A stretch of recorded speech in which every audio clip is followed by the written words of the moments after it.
मनोहर पावन पंचवटी के पावन पंचवती के दंडक बन पुनीत प्रभु करहु उग्र साप मुनि बर वास करहु रघुकुल राया वीरे सकल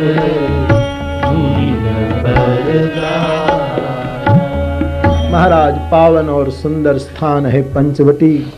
वहाँ आप पधारिए और पंचदंडक वन को पावन कीजिए और महात्मा का जो उग्र श्राप है उसका निवारण कीजिए। वहाँ जाकर आप निवास करो, महात्माओं पर कृपा करो।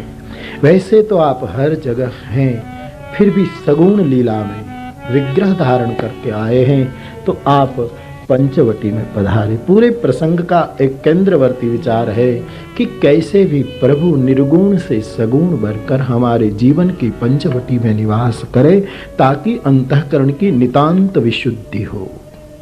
और किसी भी साधन से नितांत विशुद्धि नहीं हो पाएगी, जिसकी चर्चा हमने कथा में बार बार कही है। तो आप वहीं जाकर वास करो और जीवन की पंचवटी में भी आप एको देव सर्वगूढ़े सर्वभूतेषु गूढ़ सर्वव्यापी सर्वभूतांतरात्मा कर्माध्यक्ष श्वेताश्वेतर उपनिषद। वही ब्रह्म सर्वभूतादिवास साक्षी चेता केवलो निर्गुणश्च। वही परमात्मा तभी हमारे लिए फायदा कारक बनता है जब वो कोई राम रूप कोई कृष्ण रूप में, बाकी तो वो निर्गुण ब्रह्म है, निराकार ब्रह्म है। एको देव सर्वभूतेषु गूढ़ः। एक वही परमात्मा सर्वभूते सब में समाया है, सबकी पंचवटी में बैठा है। सर्वव्यापी उपनिषद कहता है, सर्वभूतांतरात्मा कर्माध्यक्ष, समस्त कर्मों का अध्यक्ष है ये कर्माध्यक्ष। सर्वभूताधिवास, जिसका समस्त भूतों में वास है, ऐसा ये परमात्मा साक्षी चेता केवलो निर्गुणश्च। ये परमात्मा हमारी पंचवटी में विराजमान हो और हम उनसे प्रेम करें। एक दो बातें, एक तो एक नए राग की बात है, एक बात पत्र से आई है कि बापू दो बातें उसमें पूछिए। पूना से पत्र आया है। वैसे तो ये साधक ओशो रजनीश जी का वो फॉलोअर है उसके, लेकिन उसको खबर नहीं कैसे राम कथा का रंग लग गया है, इसलिए उसने रोते हुए मुझे पत्र भेजा है। उसमें भी आज के बात के अनुबंध में कुछ कहा है, इसलिए मैं आपको सुना दूं। जिन है हासिल है तेरा कुर्ब, खुशकिस्मत सही लेकिन जिसको तेरा सामीप्य, जिसको तेरा सत्संग प्राप्त हो, वो तो खुशकिस्मत है ही। वो कहता है जिन्हें हासिल है तेरा कुर्ब, खुशकिस्मत सही लेकिन तेरी हसरत लिए मर जाने वाले और भी हैं। लेकिन कोई दूर बैठे बैठे भगवान की कथा का प्यासा और भी है। उसने पूछा है, बापू मैं रोते हुए लिखता हूँ, यदि मैं मेरा मौन नहीं तोड़ूंगा तो महापाप करूंगा। मौन का पालन आत्महत्या मानी जाएगी, इसलिए मैं बोले बिना नहीं रह पाता हूँ। ऐसा कहकर वो अपने भाव से एक बात पूछ रहे हैं कि आप भले दूर है लेकिन एक बात वहीं से बता दे, मैं चेतना से पकड़ लूँगा।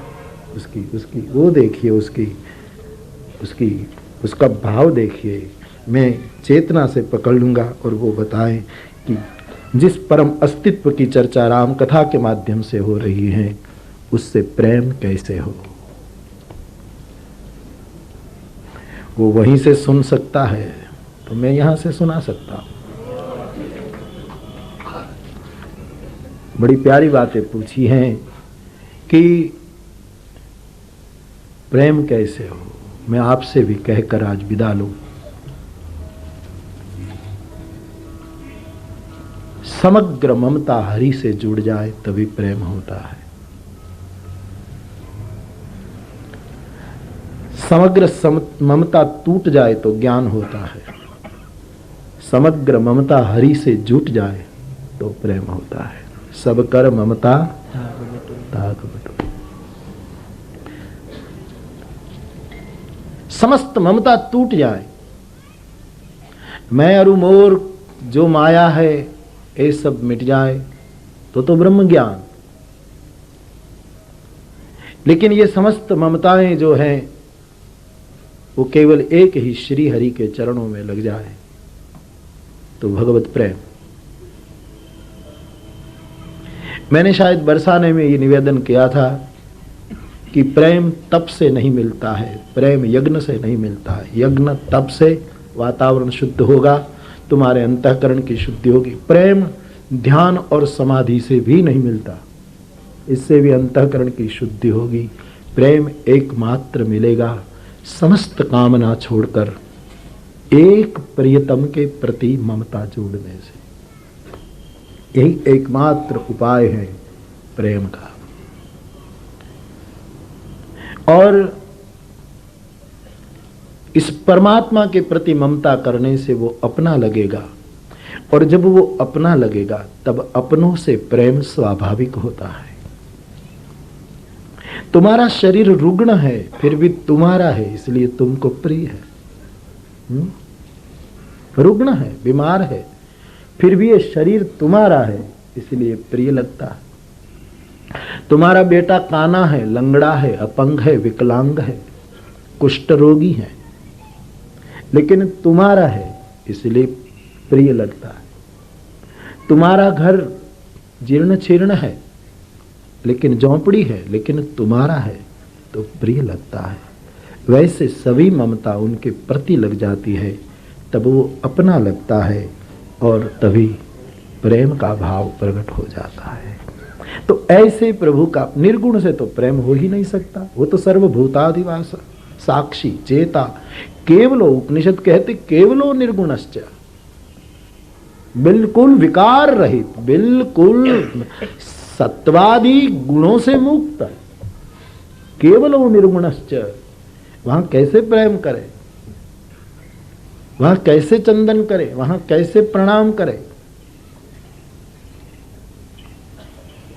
तो कहने का मेरा मतलब मेरे भाई बहन, इस भाव से प्रभु जब वही केवल निर्गुण ब्रह्म है वो हमारी पंचवटी में राम रूप में विराजित हो जाए तब कोई घटना घट सकती है। और अगस्त्य महाराज इसी चेष्टा में रहे कि प्रभु पंचवटी में निवास करे। वास करो हे प्रभु आप वहीं निवास करो, ऋषि मुनि पर कृपा करके। और इन वचनों को सुनकर तुरंत प्रभु तैयार हुए। बाबा बोले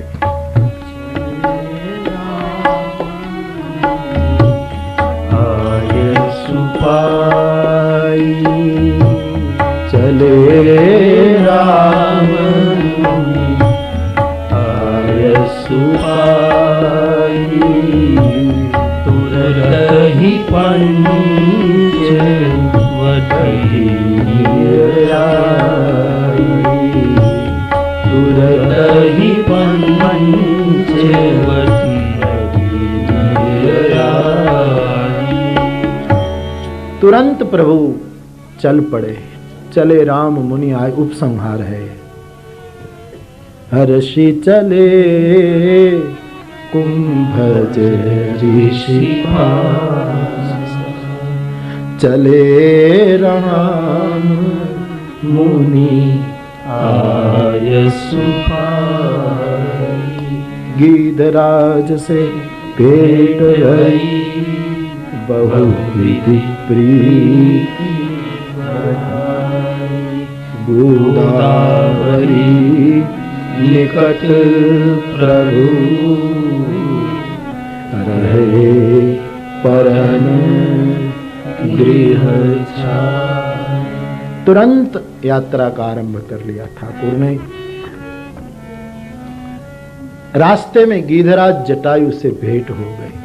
विशालकाय जटायु को देखकर लक्ष्मण जी को थोड़ा ये लगा कि ये कौन है। वाल्मीकि रामायण में लिखा है, उसी समय जटायु बोले हैं, वत्स, हे बेटे, हे वत्स, चिंता मत करो, मैं तुम्हारे पिता का मित्र हूँ। प्रियात्मनः, ऐसा शब्द वाल्मीकि में आया है। मैं तुम्हारे पिता दशरथ जी का मित्र हूँ, मैं मित्र हूँ। ऐसा जब बोले तो राम और लक्ष्मण ने जटायु का पूजन किया। वाल्मीकि आदर दिया। जटायु ने कहा, जब आप पंचवटी में नहीं होगे ना, तब जानकी की रक्षा मैं करूंगा, मैं तुम्हारे पिता का मित्र हूं। ऐसा पाठ है। जटायु मित्र है दशरथ जी का। पद्म पुराण अंतर्गत एक कथा है, बहुत पुरानी प्रतों में मिलती है, कहीं नहीं मिलती, कोई कोई और जगह विक्षेपक के रूप में मिलती है, लेकिन मिली है जरूर। जटायु और दशरथ जी की मैत्री कैसे? एक तो मैत्री का कारण समान सत्ताधीशों में मैत्री हो सकती है। समान में शील और व्यसन में मुक्ति का सूत्र निहित है। ये गीधपति है तो दशरथ जी अवधपति है। ये दोनों पति होने के नाते मित्र है। एक गीध का पति है तो ये अवध का पति है, इसीलिए। तो एक बार वशिष्ठ जी ने महाराज दशरथ जी को बुलाकर कहा कि ज्योतिष शास्त्र के मुताबिक शनि अपने स्थान से बाहर निकल रहा है, और शनि इस तरह बाहर निकलेगा तो 12 वर्ष का दुष्काल होगा। ग्रह मंडल को जानने वाले महाराज वशिष्ठ जी ने दशरथ जी को सावधान किया। पहले तो सत्ताधीश राजा लोग ऐसे महापुरुषों को अपनी सत्ता में, यानी उनको आदर देकर रखते थे ताकि प्रजा का कल्याण किसमें है वो मार्गदर्शन बार बार दिया करते थे। तो अब करे क्या? बोले शनि जो है, उसके जो चारों ओर एक वर्तुल है शनि के ग्रह को आप देखते हैं, उसको वो तोड़कर बाहर ना आए। बाहर आया तो 12 साल का बिल्कुल भयंकर दुष्काल होगा। उसी समय गुरुदेव को प्रणाम करके महाराज दशरथ जी ने अपना रथ उठाया, सुमंत को साथ लिया और यात्रा की। देखो, ये खबर नहीं सोचता हूं तो आज का विज्ञान कोशिश कर रहा है, उनके सामने ये पुराना भारत कितना एडवांस लगता है। रथ को आज शनि की, मैंने एक दिन आपको जिक्र किया था कि शनि की ओर एक नासा ने यान भेजा है, वो 3-4 साल लग जाएगी तब उसका वर्तुल भेद पाएगा या तो पहुंच पाएगा। यहां लिखा है कि महाराज दशरथ जी अपने रथ पर बैठकर इस ग्रहों को भेदते हुए शनि तक पहुंचे। और जब शनि ने देखा कि ये हिम्मत किसी की, और शनि ने हमला किया, उसमें दशरथ जी का रथ जला और दशरथ जी गिरे। अब दशरथ जी गिर जाते हैं तो दशरथ जी का नाश हो जाता। उसी समय गीधराज जटायु ने अपने पंख पर दशरथ जी को ले, और तब से ये दोनों की मैत्री हो गई। पंख पर जटायु ने उसको उठाया। एक कथा ऐसी है कि शनि रोहिणी नक्षत्र में चला जाएगा, शकट भंजन होगा और फिर भयंकर वैसा होगा। तो जब जटायु जी ने उसको थाम लिया, धारण कर लिया, फिर शनि महाराज को लगा कि ये तो अद्भुत है, मर्त्यलोक का आदमी कौन है, फिर प्रसन्न हो गए। और फिर उसने मांगा, कहा कि मांगो, मैं क्या दूं। तब दशरथ जी ने एक वरदान मांगा कि अब जब तक रघुकुल संसार में हो तब तक कहीं 12 साल का दुर्भिक्ष न हो। 1 साल का 2 साल का संसार में होता है, 12 साल का दुर्भिक्ष इतिहास में पाया नहीं जा रहा है। ये शनि महाराज का वरदान। ये बार बार वर्षे नावण गड़ाया तो नावाणे नीर, तो लोकोक्ति है, इसको शास्त्र का पता नहीं है, इसलिए बात आ गई। पानी कम हो गया होगा इसलिए जो हुआ हो, एक लोक कथा है। बाकी 12 साल का दुर्भिक्ष संभव नहीं। मेरे दशरथ को मिला महाराज शनि का वरदान है, ये मांगा था। तो उसी समय से महाराज दशरथ और जटायु की मैत्री थी, और इसी नाते राम को जटायु वत्स कहते हैं, पुत्र कहते हैं, वात्सल्य देते हैं। तो वहां भेंट हुई, प्रीत दृढ़ हुई, और परमात्मा गोदावरी के निकट पर्ण गृह छाकर अपने हाथ से पर्ण कोटि बनाई। चित्रकूट में देवता लोग आए थे, फिर प्रवर्षण पर प्रथम ही देवन गिरी गुहा पहले बना रखी, लेकिन इस विस्तार में देवता फड़के नहीं, कहीं आए नहीं, क्योंकि यहाँ के राक्षस बड़े प्रबल थे, देवता लोग आ नहीं सकते थे। तो सरकार ने स्वयं रहे पर्ण गृह छाए, अपने हाथों से पर्ण गृह बना लिया, पर्णों का घर बनाया, पत्तों का एक गृह बना लिया, और भगवान वही निवास करने लगे। फिर लक्ष्मण जी को उपदेश दिया, फिर शूर्पणखा को दंडित किया, फिर खरदूषण को गति दी, फिर रावण आया, जानकी जी का अपहरण करके जाता है, और फिर राम लक्ष्मण सीता जी की खोज करते हुए जटायु को परम गति प्रदान करते हुए भगवान कबंध का उद्धार करते हुए शबरी के आश्रम भगुधारा, भगवान शबरी के तट पर पधारते हैं। शबरी को धन्य बना दिया प्रभु ने, और शबरी जहाँ से वापस आना न पड़े ऐसे परम धाम की ओर गति कर गई। वहीं से प्रभु शबरी के कहने पर पंपा सरोवर की ओर गति करते हैं, और पंपा सरोवर भगवान नारद जी का सत्संग होता है। मैं सोच रहा हूँ, अभी पक्का निर्णय नहीं कर चुका हूँ, लेकिन मेरे मन में जरूर है कि अगली दीपावली के बाद की पहली कथा पंपा सरोवर में हो। मैं कोशिश कर रहा हूँ कि ये समय में इसके लिए आरक्षित रखूँ, जहाँ तक संभव हो।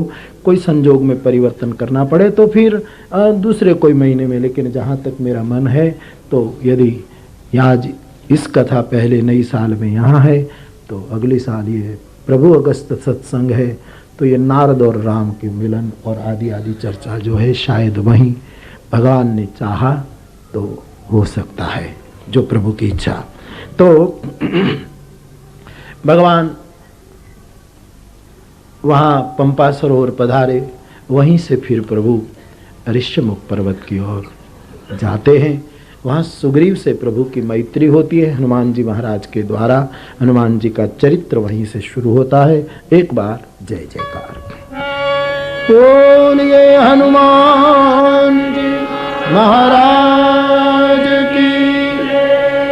पुनि सुग्रीव मिताई बाली प्राण कर भंग। भगवान और राम और सुग्रीव की मैत्री हुई, बाली का प्राण भंग हुआ, अंगद को युवराज बनाया। भगवान प्रवर्षण पर्वत पर चातुर्मास करते हैं। चातुर्मास दरमियान तुलसी का वर्षा शरद वर्णन, और फिर सुग्रीव को प्रभु ने सावधान किया। सुग्रीव प्रभु के पास आया और जानकी की खोज के लिए योजना बनाई। सभी दिशाओं में प्रभु के दूत भक्त जानकी की खोज के लिए निकल पड़ते हैं, और हनुमान जी वाली टुकड़ी दक्षिण की ओर प्रस्थान करती है। जानकी की खोज करते हुए स्वयं प्रभा का मार्गदर्शन पाकर समंदर के तट पर आते हैं। वहाँ संपाति से मिलना हुआ, संपाति का भी मार्गदर्शन पाया, और फिर हनुमान जी महाराज जानकी की खोज के लिए समंदर नांग करके हनुमान जी लंका की ओर गति करते हैं। सुंदर कांड का आरंभ है।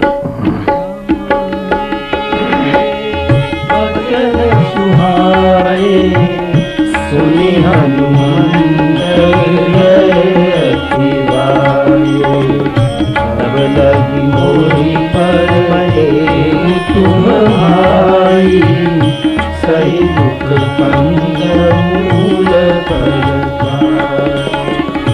जब लगिया होसी कही देखी होई काज मोहि हरष विशेष यह कही नाई सबहि कहु माता चले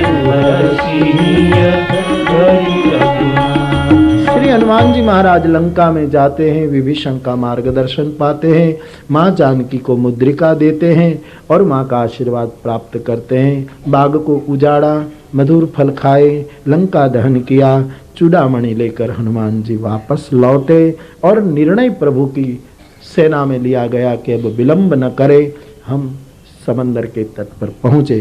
पूरी सेना ने यात्रा की, समंदर के तट पर डेरा डाला।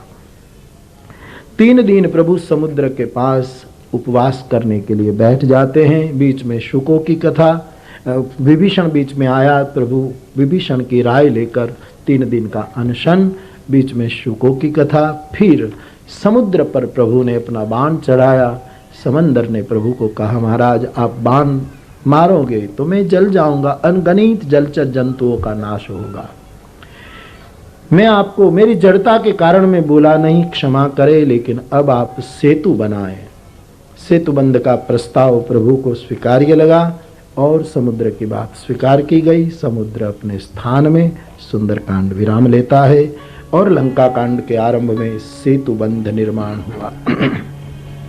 सेतुबंध बन गया। उसके बाद प्रभु ने कहा, ये उत्तम धरणी है, मेरी इच्छा है यहाँ भगवान शिव की स्थापना करूं। ऋषि मुनियों को, आचार्यों को बुलाएं और भगवान राम जी ने वहाँ वेद मंत्रों के साथ भगवान महादेव की स्थापना की। जय जयकार हुआ। एक बार पुनः भाव और श्रद्धा के बोलिए रामेश्वर भगवान की जय। याते रुद्र शिवा तनूर घोरा पापकाशिनी तयानस्तनुवा शन्तमया गिरिशन्ता विचारशी। महादेव की पूजन, भगवान से कृपा याचना की, लिंग थापि विधिवत कर पूजा, शिव समान प्रिय मोहि न दूजा। शिव जी का आशीर्वाद पाया। राम शिव को भजते हैं, शिव राम को भजते हैं। दोनों अरस परस एक दूसरे की उपासना करते हैं। भगवान राम के इष्ट शिव, शिव के इष्ट राम, एक समन्वय, एक सेतुबंध जगत को बताया। हरिहर एक स्वरूप। भगवान रामेश्वर की पूजा, स्थापना पूजा आदि करके भगवान की सेना ने प्रस्थान किया। लंका में भगवान का प्रवेश, प्रभु ने अपना डेरा डाला। रावण की नृत्यशाला में प्रभु ने रसभंग करवाया और अपना आने का संकेत दे दिया। दूसरे दिन रावण की सभा में प्रभु की ओर से संधि का प्रस्ताव लेकर अंगद जाता है और संधि सफल नहीं हुई, युद्ध अनिवार्य हुआ और फिर राम और रावण का भीषण संघर्ष हुआ। एक दिन लखन जी मूर्छित, हनुमान जी संजीवनी ले आए, फिर लखन जागे। फिर कुंभकर्ण आया, कुंभकर्ण को वीर गति प्राप्त हुई। फिर लखन जी के हाथों से इंद्रजीत वीर गति को प्राप्त करता है और फिर भगवान राम और रावण का तुमुल युद्ध। समुद्र कैसा, बोले समुद्र जैसा। आकाश कैसा, बोले आकाश जैसा। वैसे राम रावण का युद्ध कैसा, बोले राम रावण के युद्ध जैसा। किसी के साथ इसकी तुलना नहीं हो सकती। आखिर में 31वें बाण से भगवान राम ने इनकी नाभि भेद किया है और नाभि में तीर लगते ही रावण धरती पर गिरा है और पहली बार और अंतिम बार मुख से राम शब्द निकलता है। देवताओं को आश्चर्य हुआ। दिगंत में प्रभु की कीर्ति व्याप्त हो गई। रावण धरती पर गिरा, रावण का तेज प्रभु में समाया और जय जयकार हुआ। बोलिए रामचंद्र भगवान की जय। मंदोदरी ने शोक भी किया, प्रभु की स्तुति भी की। यहाँ रावण की क्रिया हुई विभीषण को राज्याभिषेक हुआ। फिर प्रभु ने हनुमान आदि को भेजा, जानकी जी को ले आए। ये प्रतिबिंब था अग्नि में, मूल जानकी अग्नि में थी, ये तो प्रतिबिंब था, इसलिए प्रतिबिंब को अग्नि में जला करके मूल जानकी प्राप्त कर ली। आनंद हुआ है। फिर प्रभु पुष्प का रूढ़ होकर भगवान राम लखन जानकी अपने मित्र गणों को लेकर के श्री अयोध्या की ओर प्रस्थान करते हैं। रास्ते में सबको मिलते हुए यहाँ हनुमान जी को भरत जी के पास भेज दिए और प्रभु का विमान श्रृंगवेरपुर उतरता है, जहाँ गुहराज को प्रभु मिलते हैं। लंका कांड वहाँ विराम लेता है और उत्तर कांड में एक दिन बाकी है। पूरी अयोध्या के नेत्र सजल हैं। आज प्रभु नहीं आएंगे तो हम कोई जीवित नहीं रहेंगे, ऐसी स्थिति में सब डूबे हैं। इतने में श्री हनुमान जी महाराज भरत जी के पास पहुंचे। डूबते को मानो जहाज मिल गया और प्रभु पधार रहे हैं। ये बात सुनकर भरत जी रो पड़े। एकदम हनुमान को भेंट कर कहते हैं, मुझे लगता है आज मुझे राम ही मिल रहे हैं। इतना आनंद हुआ है। माताओं को सबको खबर कर दी और पूरी अयोध्या में उत्सव सा वातावरण। और यहाँ प्रभु का विमान भी उतरा है। भगवान विमान से उतरकर अपनी जन्मभूमि को प्रणाम करके हथियारों को छोड़कर वशिष्ठ जी को दंडवत किया, आशीर्वचन प्राप्त किया। अनेक रूप लेकर भगवान सबको मिलते हैं। भरत शत्रुघ्न को गले लगाए, माताओं को प्रणाम किया और फिर प्रभु को लेकर सब बढ़े। सबसे पहले भगवान कैकेयी के भवन गए, ऐसा मानसकार ने लिखा है।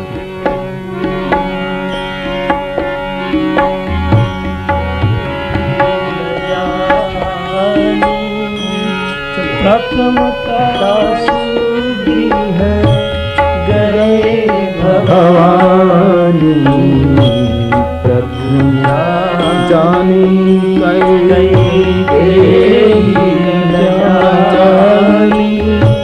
प्रथम सुगृह गए भवानी। मेरी दृष्टि में राम राज्य का ये अंतिम सूत्र है। इतनी कथाएं ये तो मैं संक्षेप में सब बोल गया, बाकी प्रसंग प्रसंग पर मैं कहता रहता हूं, हर प्रसंग के अपने अपने ढंग से। लेकिन राम राज्य रावण मर जाए तो भी नहीं होता। राम राज्य भगवान पुष्पक में बैठकर घर आ जाए तो भी पूर्ण रूप में नहीं होता। राम राज्य भरत जी को भगवान संभाल लें तो भी नहीं हो रहा है। राम राज्य होता है जिस घर से राम को निकाला गया था वही घर में पुनः प्रणाम करने के लिए जाने से। जिसने द्वेष किया, जिसने धक्का दिया, उनको भी लज्जा न रहे, ऐसा भाव जब व्यक्ति में आएगा तब अंतर्मन में, परिवार में, समाज में, राष्ट्र में और विश्व में राम राज्य। दिव्य सिंहासन वशिष्ठ जी ने मांगा, रखा और गुरुदेव ने जब आदेश दिया कि राम तुम शासन करो, हम अनुशासन करें और पृथ्वी को, समाज को, पूरी प्रजा को, भगवान सूर्य को, सबको प्रणाम करके भगवान गादी पर विराजित हुए। वामांगे जानकी जी विराजित हुई और विश्व को राम राज्य देते हुए भगवान वशिष्ठ जी ने उनके भाल में सबसे पहला तिलक राम राज्य का किया। बाबा बोले, प्रथम तिलक वशिष्ठ मुनि किन्हा, पुनि सब विप्र आय सुदीन्हा। प्रथम तिलक वशिष्ठ मुनि किन्हा, पुनि सब विप्र आय सुदीन्हा। सबसे पहला तिलक भगवान वशिष्ठ जी ने राम जी के भाल में लगाया है और विश्व को राम राज्य मिला। एक बार जय जयकार बोलिए राजा रामचंद्र भगवान की जय। श्री अयोध्या धाम की जय। चारों भैया की जय। सरजू मैया की जय। भारत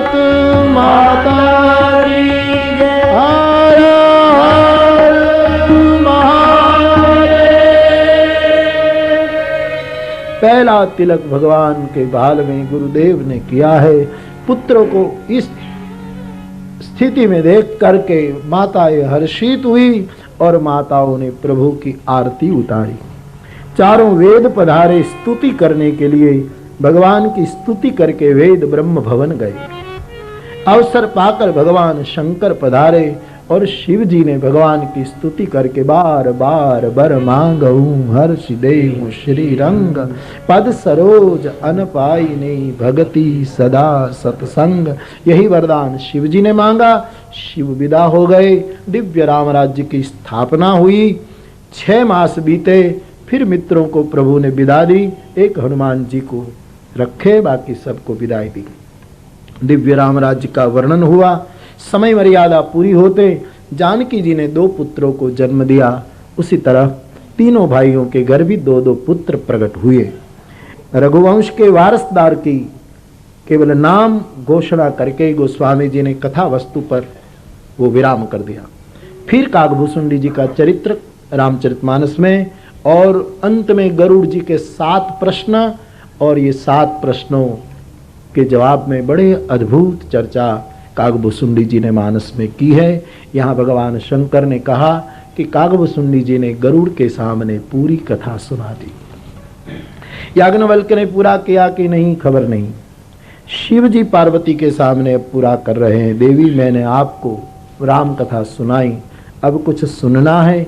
तब भवानी ने कहा महाराज वैसे तो आपने बड़ी कृपा की, लेकिन एक जरूर हो रहा है, तृप्ति नहीं हो रही है महाराज। कृतकृत्य कर दिया हमको, लेकिन तृप्ति नहीं हो रही है। शिव जी ने कथा विराम दिया। काकभूषुंडी जी ने दे दिया। याज्ञवल्क्य महाराज अपने ढंग से कथा को वो कर रहे हैं, और अब गोस्वामी जी स्वयं कथा को विराम देने की ओर चलते हैं। तो अब वो नया राग बजाए।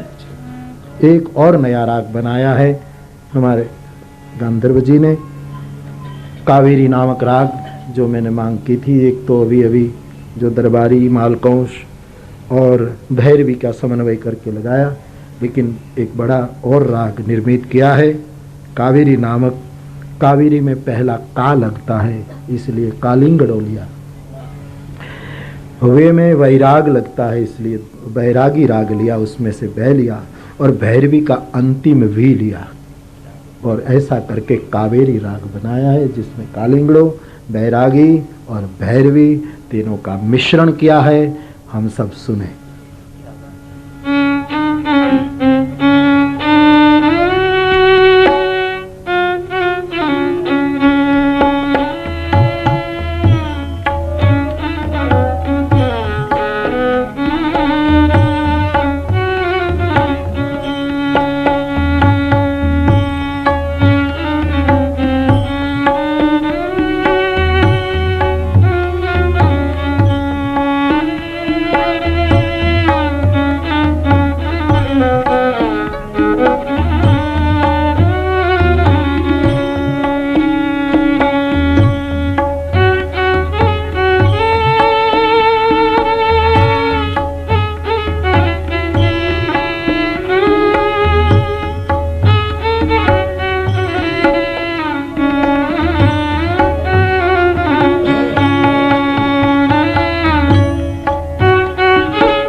तुलसी जी भी अपने ग्रंथ को, अपने शास्त्र को विराम देने की ओर चलते हैं।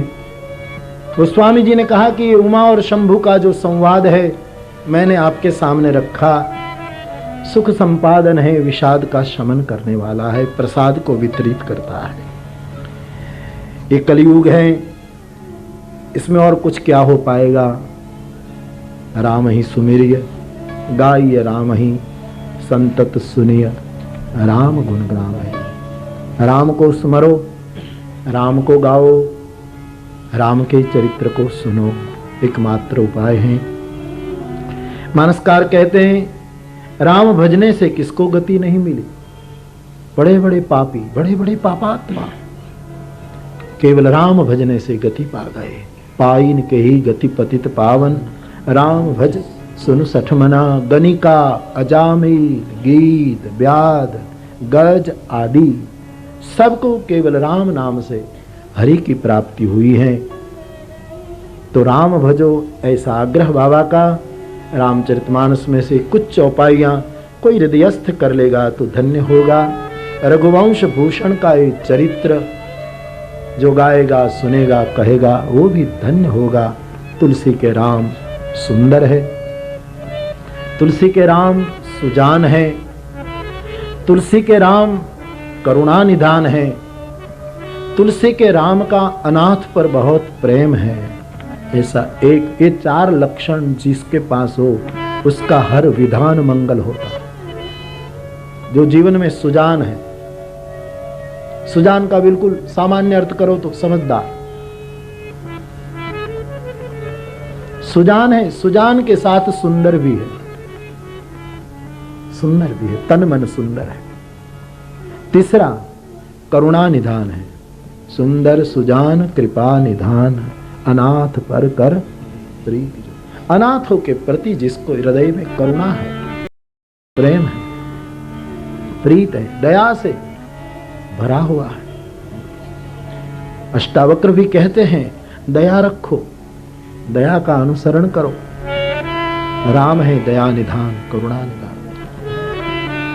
शंकराचार्य भगवान ने कहा था भूत दया विस्तारय तारय संसार सागर।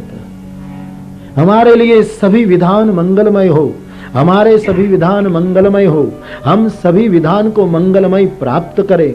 ऐसी श्रुतियों की जो बात है वो हमारे जीवन में यदि हम लाना चाहें तो मेरे भाई बहन कृपा बरसाओ, दया खूब करो।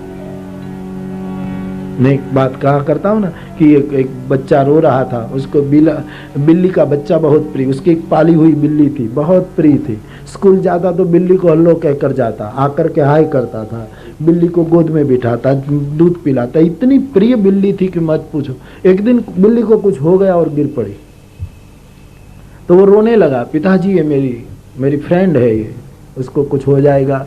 तो बाप कुछ दफ्तर का काम कर रहा था, तो उसने कहा बेटा चिंता मत करो। बोले ये हिलती नहीं डोलती नहीं, मर जाएगी, क्या करूंगा? है तो बोले बेटा चिंता मत करो, वो मर जाएगी ना तो हम उसकी स्मशान यात्रा निकालेंगे, स्मशान यात्रा निकालेंगे। बोले हाँ। तो फिर क्या होगा? फिर ये होगा कि फिर सब लोग स्मशान यात्रा में आएंगे, सोसाइटी के सभी लोग, फिर उसको हम संस्कार करके घर आएंगे, उसको आदर देंगे बिल्ली को स्मशान यात्रा में, फिर घर आएंगे। तो फिर इतनी बात हो रही तो बिल्ली हिलने लगी और बाप ने आखिर में कहा कि फिर स्मशान यात्रा से जो लौटेंगे घर में आएंगे, इनको सबको हम आइसक्रीम खिलाएंगे, आइसक्रीम खिलाएंगे। ऐसा जब बेटे को कहा तो बेटे ने कहा कि तो पिताजी जल्दी बिल्ली को मार दो ना। हमारी दया आइसक्रीम पर निर्धारित है, आइसक्रीम मिलता हो तो हम किसी को भी, आइसक्रीम मानी छोटा सा हेतु, एकदम निकम्मा हेतु पर हमारी दया तुली हुई। जहां भगवान शंकराचार्य कहते भूत दया विस्तारय तारय संसार सागरतः। कहने का मतलब ऐसी दया ऐसी करुणा किसमें है? प्रभु राम में, परम में। तो सुंदर सुजान कृपा निधान, अनाथ पर कर प्रीति जो। और अनाथ के ऊपर दया नहीं करते राम, दया तो करते ही है, लेकिन दया करने के बाद प्रेम करते हैं। दया निम्न से होती है, प्रेम समान से होता है। पहले दया करते, उसको भर देते हैं और फिर उसको हीनता न रहे, इसलिए मेरा प्रभु उसको गले लगा लेते हैं। प्रेम, ये 4 वस्तु बड़ी महत्व के। सो एक राम का, और ये राम एकमात्र ऐसा है, और इतना करने के बाद उसको कोई कामना नहीं है, कोई नहीं। एक वस्तु अंतिम कहता चलूं मैं, एक बात का भरोसा रखना कि हम अपना कल्याण जितना जानते हैं इससे कई गुना परमात्मा हमारा हित जानता है। इसलिए ईश्वर का कोई भी निर्णय गलत नहीं हो सकता है। चाहे दुख के रूप में वो उनका निर्णय हमारे ऊपर हो, चाहे वियोग के रूप में, चाहे सुख के रूप में, क्या है कोई भी, क्योंकि परमात्मा सुंदर है, सुजान है, अनाथ पर प्रीत करने वाले हैं। हम अपना हित नहीं जानते मेरे भाई बहन, खुद व्यक्ति अपना हित किसमें पता नहीं चलता। इसलिए नारद जी ने ठीक सूत्र दिया था, मोरे हित हरि सम नहीं कोई, मेरा हित करने वाला एक मात्र। इसलिए शास्त्रों ने कहा परमात्मा का हर विधान मंगलमय होता है। कोई भी घटना घटे सत्संग करने के बाद थोड़ी प्रतीक्षा करो, प्रभु का विधान मंगलमय है, क्योंकि हमारा हित हमको पता नहीं, इतना हमारे सदगुरु को पता है। सदगुरु को पता नहीं, इतना परमात्मा को पता है। इसलिए हर मंगल विधान उसका मंगलमय है। इसलिए जब ये बात जानो कि परमात्मा का हर विधान मंगलमय है, तब जानने के बाद फिर जो घटना घटे इस घटना को आदर दो, तेरा प्रसाद है। कोई भी घटना घटे उसको आदर दो, जब जान लो तब, और जान करके जब मान लो, जब पक्का हो जाए, तो फिर जो स्थिति है उसका सदुपयोग करो। जिस स्थिति में प्रभु ने रखा उसका दुरुपयोग मत करो। आवेश में आकर, आक्रोश में आकर, डिप्रेशन में जाकर के उसका दुरुपयोग मत करना, उसका सदुपयोग करना। तब पता लगेगा मेरे मालिक का हर विधान मंगलमय है। क्योंकि आदमी क्रूर है, वो क्रूर नहीं है।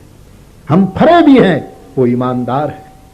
हम कठोर हैं, हम नादान हैं, वो सुजान है।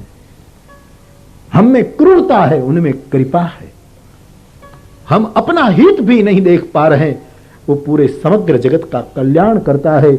उसके द्वारा लिया गया कोई भी निर्णय कभी अमंगल हो ही नहीं सकता। लेकिन इनमें ये होता है जिनमें ये चार वस्तु, और वो भी निष्काम भाव से। इसलिए बाबा बोले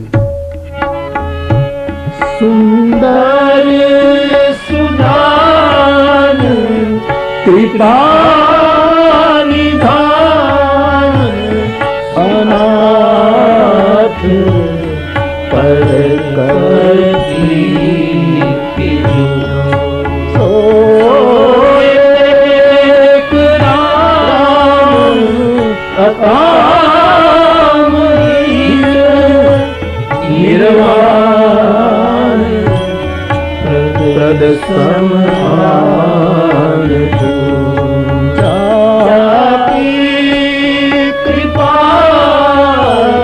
लवलेश ते मति मंद तुलसीदास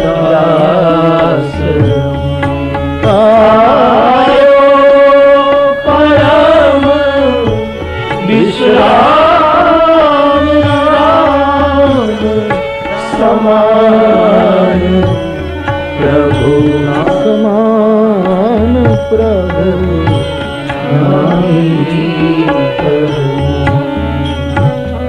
ऐसा कौन प्रभु है, ऐसा कहकर गोस्वामी जी कहते हैं जिसकी थोड़ी सी कृपा से मैं आज परम विश्राम को प्राप्त कर चुका हूँ। मौसम दीन नर तुम समान रघुवीर, अस विचार रघुवंशनी हरय विषम भवभीर, कामिनी नारी प्यारी जीवी लोभी प्रिय वीर रघुनाथ निरंतर प्रिय लागहु। मेरे समान कोई दीन नहीं। अंतिम निवेदन गोस्वामी जी का प्राकृत में, आपके समान कोई दीन हितकारी नहीं। दो अति, मेरे समान कोई दीन नहीं, आपके समान दीन का हित करने वाला कोई नहीं। ऐसा सोचकर हरहु विषम भवभीर, हे हरि मुझे संसार के क्लेशों से मुक्त करो। अविद्या, अस्मिता आदि आदि जो मेरे पंच क्लेश हैं जिसकी चर्चा पूर्व में की गई, उससे मुझे आप मुक्त करो। और महाराज, इन विषम भवभीर से, इन विषम क्लेशों से मुझे मुक्त करने के बाद, मुक्त होने के बाद मैं मुक्त होना नहीं चाहता, एक बात और चाहता हूँ। जैसे अति कामी को स्त्री प्रिय लगती है, अति लोभी को जैसे धन प्रिय लगता है, लेकिन कामी को स्त्री कुछ समय प्रिय लगती है, लोभी को धन प्रिय तो लगता है, लेकिन प्राण की बात आती है तो शायद वो भी धन छोड़ने पर राजी हो जाता है। कोई हत्या करने वाला हो, निकल जाए कि मार दूं, तो शायद वो धन छोड़ने के लिए राजी भी हो जाए, लेकिन आप तो मुझे इस तरह प्रिय लगो कि निरंतर प्रिय हो। जरा भी अभंग प्रीति आपके चरणों में मेरी हो, क्लेश से मुक्ति और प्रीति से मैं भरपूर रहूं, ऐसी मांग कहकर गोस्वामी जी राम कथा को विराम देते हुए अंत में बोले, यत् पूर्वं प्रभुना कृतं सुकविना श्री शंभुना दुर्गमम् श्रीमद् रामचरितमानस भक्तिमनिशम् प्राप्येतु रामायणम् मत्वा तद्रघुनाथ नाम निरतम् स्वान्तस्तमः शान्तये भाषाबद्धमिदम् चकार तुलसी दासस्तथा मानसम् पुण्यं पापहरं सदा शिवकरं विज्ञानभक्तिप्रदं मायामोहमलापहं सुविमलम् प्रेमामृतपूरं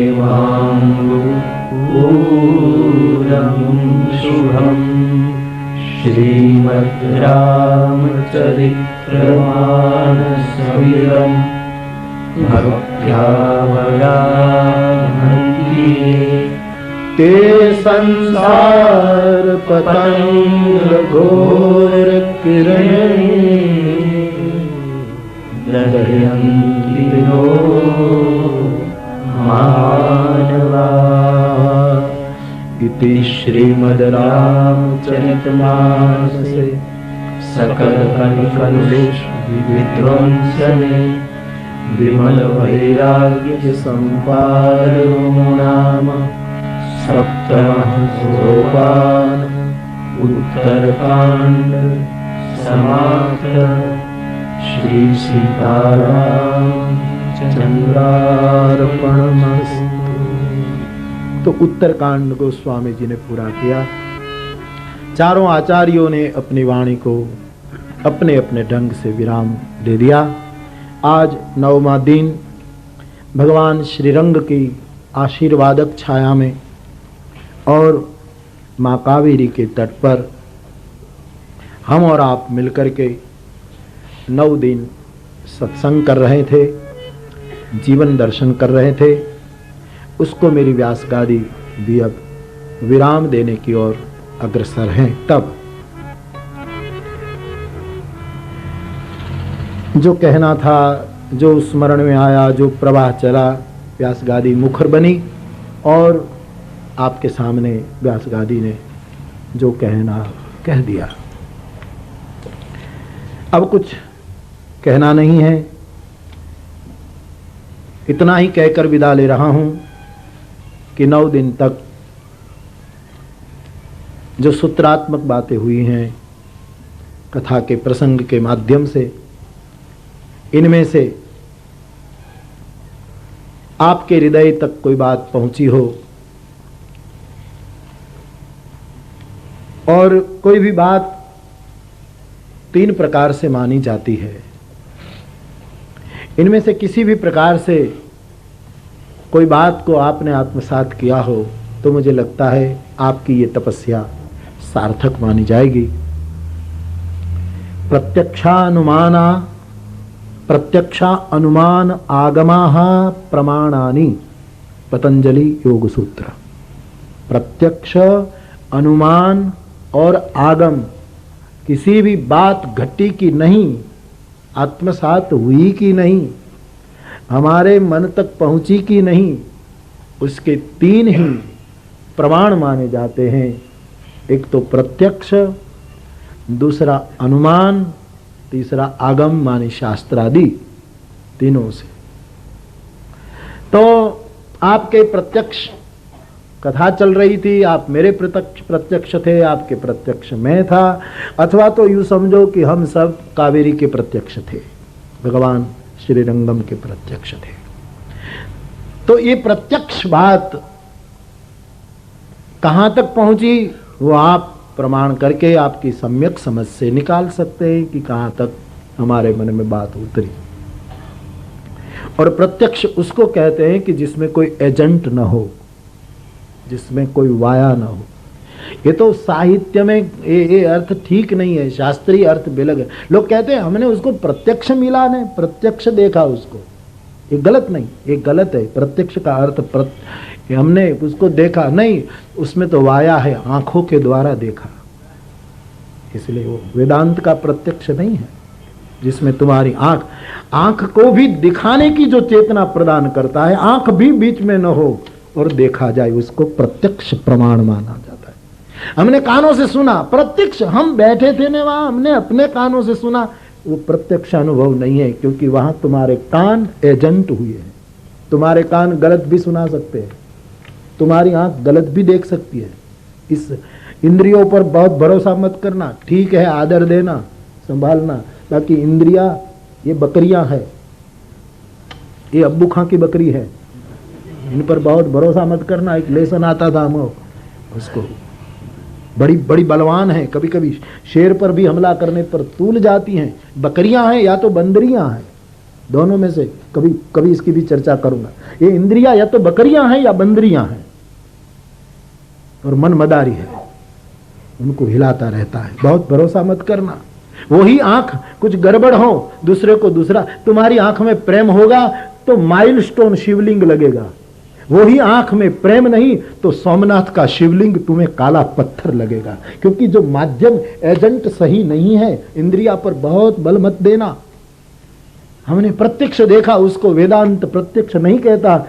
कोई इंद्रियां बीच में न रहे और केवल चेतना का प्रवाह बहे, उसको प्रत्यक्ष प्रमाण माना जाता है। प्रत्यक्ष, अनुमान। फिर प्रत्यक्ष प्रमाण से घटना न घटे तो पतंजलि ने छूट दी, थोड़ा अनुमान कर लो तो भी चलेगा कि भाई हमको लगता है, लेकिन अनुमान भी तुम्हारा होगा, और तुम कितने सही हो वो कहना मुश्किल है। हम कितने सही है, आखिर अनुमान भी तो हमारा होगा ना। बगदाद में घटना घटी थी, जब खलीफा उमर राजा था बगदाद का, पूरा इतिहास है उसका। खलीफा उमर उसका सम्राट था बगदाद में। उस समय एक फकीर ने घोषणा कर दी कि अब मैं पैगंबर हूं। इसका मतलब, और तू इतना नहीं बोलेगा कि मैं पैगंबर नहीं हूं, जो है वही है, तब जीवित रहोगे, वरना मैं तेरी कत्ल कर दूंगा। 24 घंटे पूरे होते हैं, और फिर खलीफा उमर वहां जाता है और उसको पूछा कि बोल दे जल्दी कि मैं पैगंबर नहीं हूं, ये घोषणा गलत की है, गली गली में तू बोल रहा मैं झूठा हूं, बोल दे तू, जो है वही पैगंबर है। उसने कहा तू लाख कर, मैं पैगंबर हूं, तुम मार दे, मैं पैगंबर हूं, क्योंकि मुझे परमात्मा ने नियुक्त कर दिया है, उसको निकाल दिया है, मेरी नियुक्ति हो गई, मैं ही पैगंबर हूं। इतने में एक पागल खंभे से बांधा था, वो हंसने पड़ा। खलीफा ने पूछा कि तू क्यों हंसता है? बोले ये क्या दलील करता है, मैंने किसी को नियुक्त ही नहीं किया। ये क्या बकवास कर रहा है, मैंने नियुक्ति दी तो कोई कहे पैगंबर, मैंने किसी को नियुक्त ही नहीं किया। सब अपने अपने अनुमान में डूबे हैं मेरे भाई बहन, अनुमान भी आखिर तुम्हारे होंगे। इसलिए थोड़ा आदमी को मदद जरूर कर सकता है, लेकिन जब प्रत्यक्ष प्रमाण में न उतर पाओ तो अनुमान का आश्रय करना, और जब प्रत्यक्ष और अनुमान दोनों जब तुम न कर पाओ तब आगमाः प्रमाणानि, तब शास्त्र को पूछकर निर्णय करना। न प्रत्यक्ष प्रमाण है, प्रत्यक्ष है तो भी आंख बीच में है, कान बीच में है, वाया में बात अच्छी नहीं लगती। और अनुमान हमारा सही नहीं है। कोई कहता है अपनी मस्ती में मैंने किसी को नियुक्त नहीं कहा, कोई कहता है मैं पैगंबर हूं, कोई कहता है कुछ, उसमें भी कोई निष्कर्ष नहीं निकल रहा है। तब फिर शास्त्र को पूछना पड़ता है कि जिन्होंने अनुभव किया, ऐसे महापुरुषों ने जो कहा वो ही प्रमाण माना। मेरे भाई बहन, 9 दिन में प्रत्यक्ष अनुमान या तो शास्त्र से जो कुछ बातें समझ में आई हो तो उसको हृदय की संदूक में बंद कर देना। तुम्हारे जीवन के राह पर मुझे भरोसा है वो काम आ सकती है और आपको मदद कर सकती है। बड़ी श्रद्धा से, बड़ी एकाग्रता से, बड़ी जिज्ञासा से आपने इस कथा का पान किया है, इसलिए मेरी व्यास गादी विशेष प्रसन्नता का अनुभव कर रही है। और ये 9 दिवसीय सत्कर्म, बहुत समय से बात चल रही थी, बहुत सालें बीत गई कि कावेरी के तट पर भगवान श्रीरंग प्रभु के चरणों में एक बार भगवत चरित्र का गान हो। हमारे दाना भाई और उनका जो परिवार, उसका ये संकल्प था। और रामपारायण समिति, स्वयं सेवक, व्यवस्थापक सब गण उसमें जुट गए और आज भगवत कृपा से नई साल की ये प्रथम कथा हम अच्छे ढंग से उसको विराम देने की ओर जा रहे हैं। तब आशीर्वाद तो भगवान श्रीरंग हम सबको दे, माँ कावेरी हम सबको दे, भगवान रामानुज हम सबको दे, ये सामने बैठा गणपति सबको दे। फिर भी जब गादी पर बैठा हूं तो एक व्यास गादी का बल मिलता है। इस माध्यम से मैं भी मेरे ठाकुर के चरणों में प्रार्थना करूंगा कि हमारे यजमान परिवार को, आप सभी भाई बहनों को, सब ने इस कथा में मैं देखता रहा हूँ बहुत मुख सेवा हो रही थी। कोई बोल नहीं थी यहाँ, कोई जाहिरात नहीं, कोई कुछ लेना, कोई अनाउंस, कुछ नहीं, बस सब अपने अपने क्षेत्र में सब मौन सेवा कर रहे हैं। ऐसा सत्संग ज्यादा अच्छा लगता है। सब अपने अपने क्षेत्र में सब मौन भाव से काम कर रहे हैं। न मेरे पास कोई शिकायत, 1-2 शिकायतों को छोड़कर, 1-2 शिकायतें नगण्य हैं, क्योंकि थोक की थोक जब आती है उसके सामने 1-2 बिल्कुल नगण्य मानी जाएगी। कोई शिकायतें नहीं। और इतने सुचारू रूप से इस भगवत चरित्र, इस भगवत कथा को आज संपन्न करने हम जा रहे हैं। तब पुनः एक बार मैं मेरी प्रसन्नता व्यक्त करता हूँ। मेरे ठाकुर को प्रार्थना करूँ कि आप सबका भजन बढ़े। बस जीवन में एकमात्र जरूरी है, प्रभु प्रेम आपका बढ़े, हरि में आपकी प्रीत बढ़े। भजन के बिना और कोई कली में चारा नहीं। फिर वो भजन का आपका जो स्वरूप हो, ध्यान, समाधि, चित्तवृत्ति का तदाकार, जो आपकी से, जिस रुचि से आप भजन करो, आपकी रुचि को अनुकूल आपका भजन बढ़े। मैं एक संस्था में कुछ दिन पहले गया था, तो वहाँ सभी महापुरुष लोग आशीर्वाद दे रहे थे संस्था को, संस्था के संचालकों को, कि ये संस्था और विस्तार पावे, इस संस्था में और सुविधा हो, इस संस्था में और मकान हो। ये सब अच्छे भाव व्यक्त कर रहे थे। तो सब महात्माओं ने तो ये सब कह दिया, मेरे भाग में कुछ बचा ही नहीं। किसी ने कहा मकान सब हो जाए, किसी ने कहा और संख्या दवाखाना भी हो जाए, अच्छे डॉक्टर्स भी आ जाए, क्वार्टर्स भी बन जाए, फला भी हो जाए, फला भी। साहब ने जितना करना चाहिए कह दिया, मेरे हाथ में कुछ रहा नहीं। और मुझे अंतिम ओवर मुझे खेलनी होती है, हर जगह अंतिम ओवर मेरे भाग में आती है। करीब करीब जब सबने पिच बिगाड़ दी होती है तब मेरे पास आती है खेल कर। तो अंतिम ओवर मुझे खेलनी थी, तो मेरे भाग में तो कुछ बचा नहीं। सब ने आशीर्वाद दे दिया दीर्घायुष का, ये सब। तो मैंने कहा कि मेरे सभी पूजनीय महापुरुषों ने आशीर्वाद की वर्षा कर दी। अब तो मुझे इस संस्था के लिए और संस्था के संचालक को लिए और कुछ कहना नहीं रहा, लेकिन मैं इतना ही कहकर जाऊं कि इतना सुंदर बना है। अब संचालकों का भजन बढ़े, क्योंकि ये बढ़ेगा तो भी ये सब संभाला जाएगा, वरना नहीं संभल पाएगा। तो मैं भी आपको यही कहूं कि आप सबका भजन बढ़े, आपकी चित्त की प्रसन्नता बढ़े। और मैं समझकर बोला हूं, इसलिए फिर दोहराऊं कि संकल्प करके उठना, ईश्वर का सब विधान मंगलमय है। बस किसी भी रूप में आदमी घोड़ा पर बैठकर जंगल में गया, फिर पानी पीने के लिए नीचे उतरा तो घोड़ा भाग गया। तो कुछ भील लोगों ने पकड़ लिया, तो कहने लगा प्रभु की जो मर्जी, परमात्मा की जो इच्छा। उस जमाने का घोड़ा इतना कीमती, जो भगवान की मर्जी।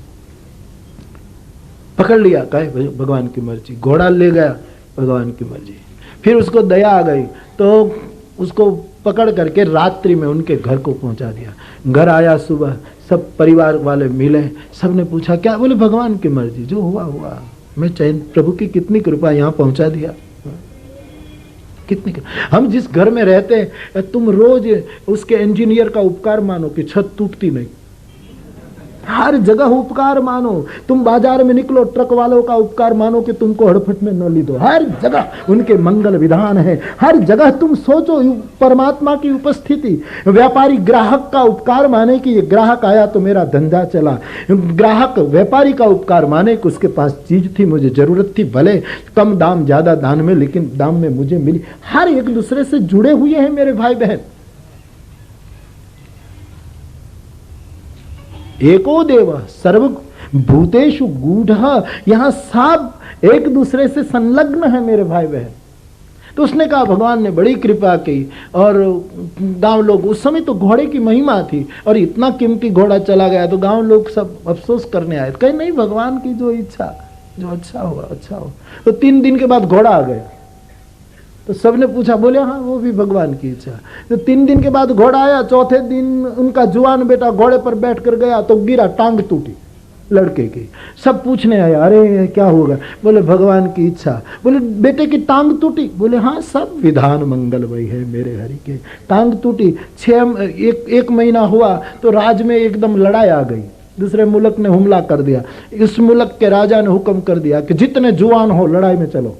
तो जितने जुआन नगर के थे सब लड़ाई में गए, सब मर गए। ये लंगड़ा था इसलिए लश्कर में नहीं भर्ती हुआ, बच गया। भगवान की इच्छा। हर विधान मंगलमय। कमजोर मन ही निर्णय करता है, आक्षेप करता है। यहां हर विधान बहुत। इतना तो तुम कबूल करते हो ना कि तुमसे वो ज्यादा समझदार है। यदि इतना कबूल करते हो तो फिर छोड़ो चिंता, वो हमारे परम कल्याण में ही करता होगा। हर विधान। मैं बहुत समय से ये बोल रहा हूं कि ईश्वर की सृष्टि व्यवस्था के साथ चल रही है। यहां हमारी अल्पमति कहां दूर का देख पाती है। सब विधान मंगलमय है। तो मेरे भाई बहन, कथा के सूत्रों को आत्मसात करना, भजन बढ़ाना, ताकि तुम्हारी प्रसन्नता बनी रहे। और इस प्रसन्नता में, इस भजन के छाया में, प्रकाश में हर विधान मंगलमय लगे। मेरे हृदय की बहुत बहुत प्रभु प्रार्थना आप सबके लिए जोड़ता हुआ मैं मेरे शब्दों को विराम दूं। इससे पूर्व इस 9 दिवसीय कथा में कोई त्रुटि रह गई हो हमसे, आपसे, किसी से, तो इस त्रुटि की पूर्ति के लिए एक मंत्र का 3 बार उच्चारण।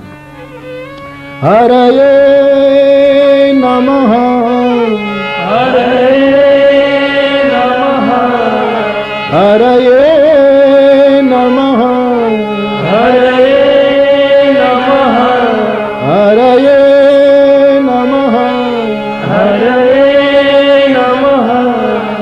और 15वीं अगस्त तक करीब करीब सभी कथाएं मैं राष्ट्र की आजादी के उपलक्ष्य में बोल रहा हूं कि हम अपने ढंग से स्वर्ण जयंती मना रहे हैं। इसलिए भगवान श्रीरंग के चरणों में प्रार्थना करके, माँ कावेरी के चरण पर इस पोथी का फल रख करके, श्रीरंग के चरणों में इस 9 दिवसीय अनुष्ठान का फल रख करके, वहीं से लेकर उनके चरणों में समर्पित करके प्रसाद के रूप में लेकर ये 9 दिवसीय राम कथा यज्ञ का फल, पुण्य, सत्कर्म भारतवर्ष की आजादी के उपलक्ष्य में ये स्वर्ण जयंती जो चल रही है उसके लिए मैं समर्पित कर रहा हूं।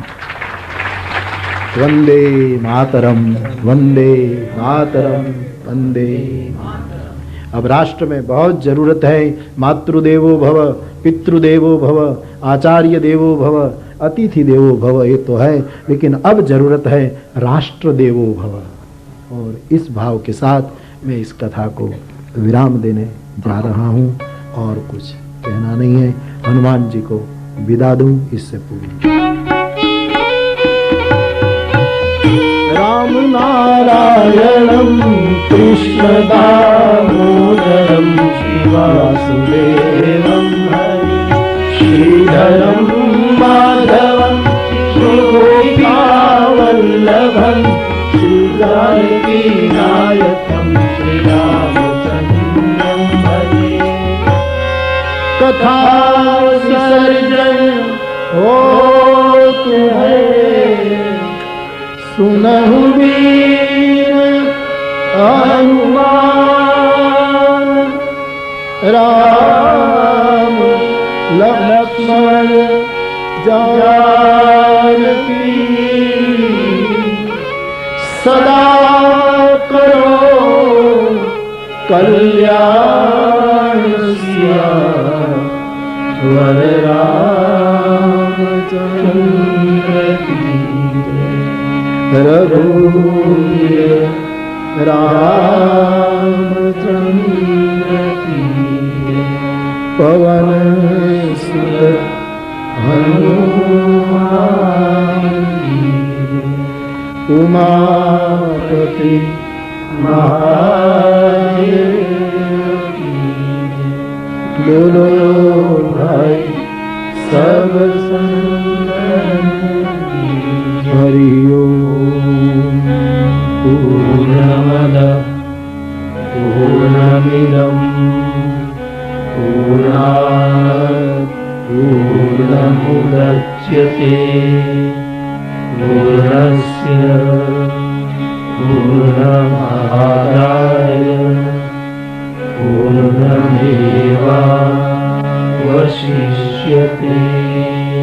ॐ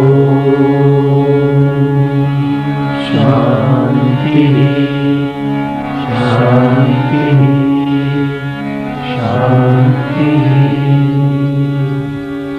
एक बार भगवान रामानुज के चरण में प्रणाम करता हुआ, महाकवि महात्मा कंबन को प्रणाम करता हुआ और आचार्यगण और अतिथि सभी आचार्य महापुरुषगण और आप सभी को भी प्रणाम करता हुआ मैं मेरे शब्दों को विराम दे रहा हूं। इससे पूर्व 1 मिनट।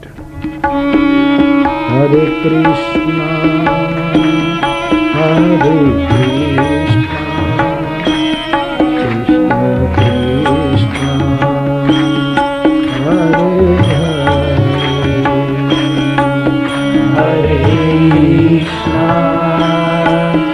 हरे कृष्णा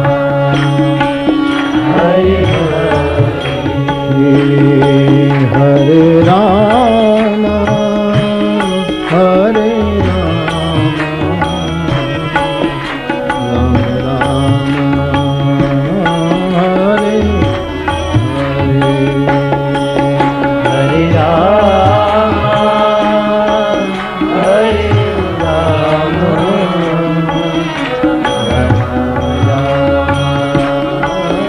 हरे हरे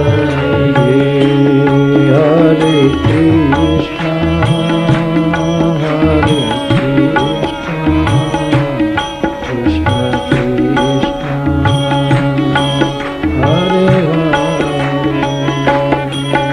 हरे कृष्णा हरे कृष्णा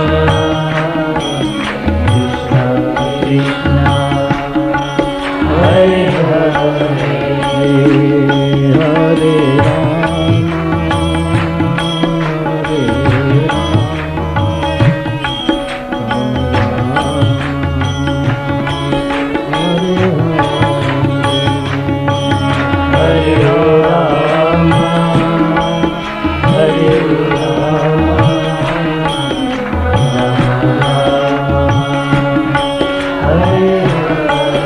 बार बार बर मांगो हर्षि श्री राम पद सरोज अनकारिणी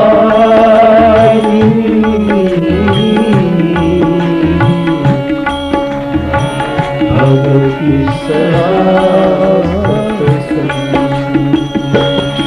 हे हरि हे हरि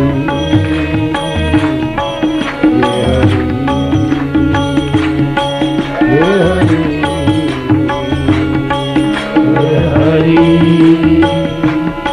हे हरि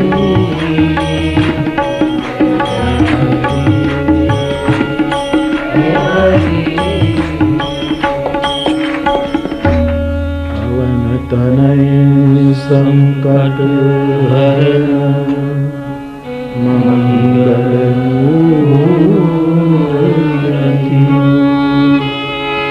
राम लखन सीता सहित हृदय बसहु बोलिए हनुमान जी महाराज की। श्री रंगनाथ भगवान की। कावेरी मैया की। समग्र आयोजन के लिए पुनः तीसरी बार अपनी प्रसन्नता व्यक्त करता हुआ मैं मेरे शब्दों को विराम दे रहा हूं भाव और श्रद्धा के साथ। बोलिए रामचंद्र भगवान की जय। श्री बालकृष्ण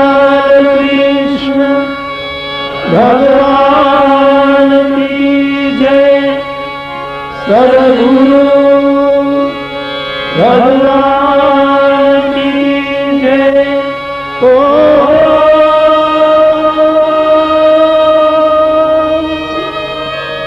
नमः पार्वती पतये हर हर महादेव।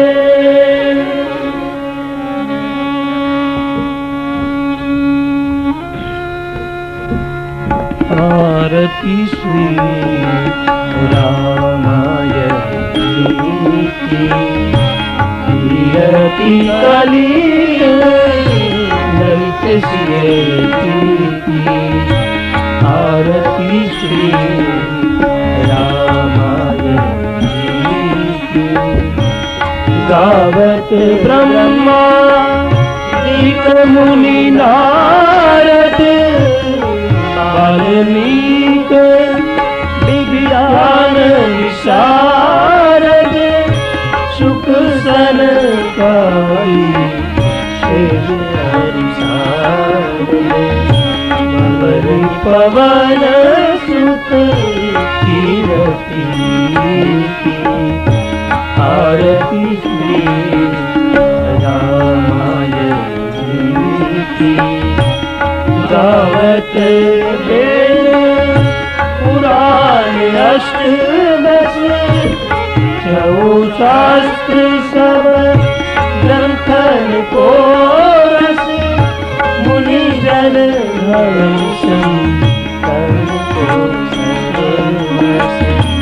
सार अंश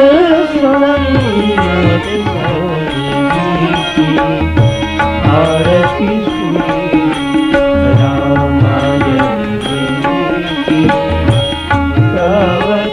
संतत शंभु भवानी अरुगत संभव मुनि विज्ञानी व्यास आदि कवि बरज बखानी काल भुसुंडी जगत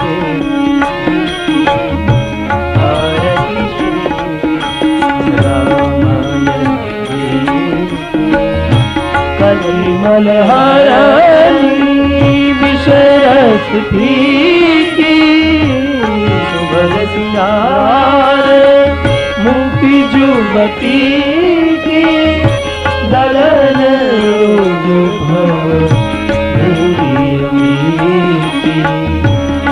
आत्मात सब विदित की। आरती श्री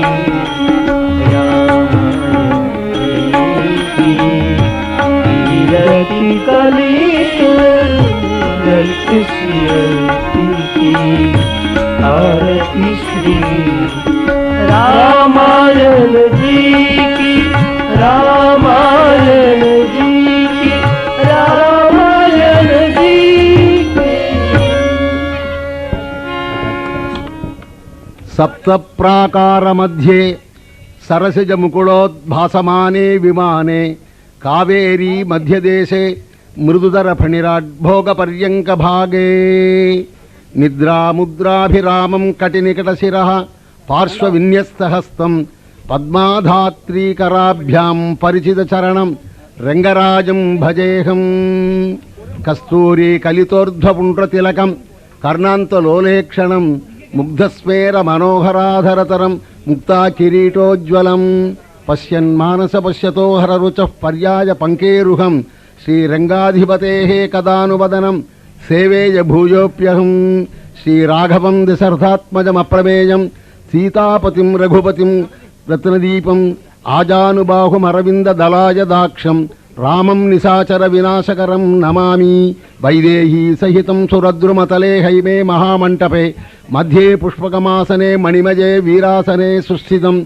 अग्रे वाचयति प्रभञ्जनसुते तत्त्वं मुनिभ्यः परं व्याख्यान्तं भरदादिभिः परिवृतं रामं भजे श्यामलं यत्र यत्र रघुनाथकीर्तनं तत्र तत्र कृतमस्तकाञ्जलिं बाष्पवारि परिपूर्णलोचनं मारुतिं नमत राक्षसान्तकम्।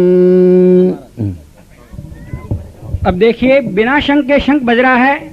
ये जयपुर वाले महाराज हैं, बड़ा ध्यान से सुनिएगा। बिना शंख के शंख ध्वनि होगी। सुनिए, पंडित दुर्गा जी महाराज जयपुर वाले, बिना शंख के शंख बज रहा है, बड़े ध्यान से सुनिए। विद्या तपः प्राण निरोध मैत्री तीर्थाभिषेक व्रत दान जपैः नात्यंत शुद्धिं लभतेन्तरात्मा यथा हृदिस्थे भगवत्यनन्ते।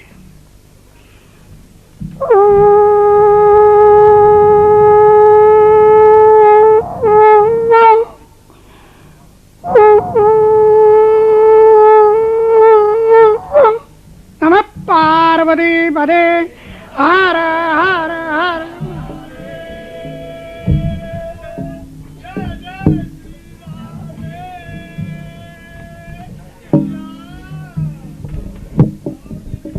बोलिए रामचंद्र भगवान की जय, श्री हनुमान जी महाराज की जय, श्री रामायण मैया की जय, श्री सद्गुरु भगवान की जय। पूज्य बापू एवं रामायण मैया लेकर जो यहाँ से माताजी जाए, हम सब दूर से ही प्रणाम करेंगे। कोई भाई बहन रामायण मैया को छूने का प्रयत्न न करे, ऐसी प्रार्थना। रामायण जी ले लो माँ। बोलिए रामायण मैया की जय, श्री कावेरी मैया की जय, श्री रंगनाथ भगवान की जय, भारत के संतों की जय, भारत के तीर्थों की जय, भारत के ऋषियों की जय, भारत के सैनिकों की जय। जय जय श्री राधे। हम सब की ओर से पूज्य बापू को जय सिया राम। बापू जय सिया राम, जय सिया राम, जय सिया राम।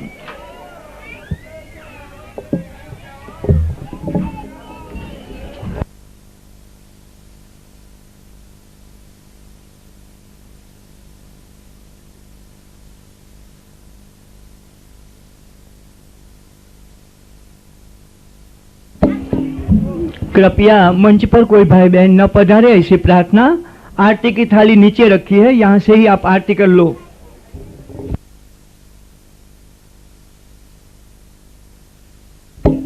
एक पाकिट अभी यहाँ मिला है, कोई बहनों का पाकिट है, यहाँ से प्राप्त कर ले।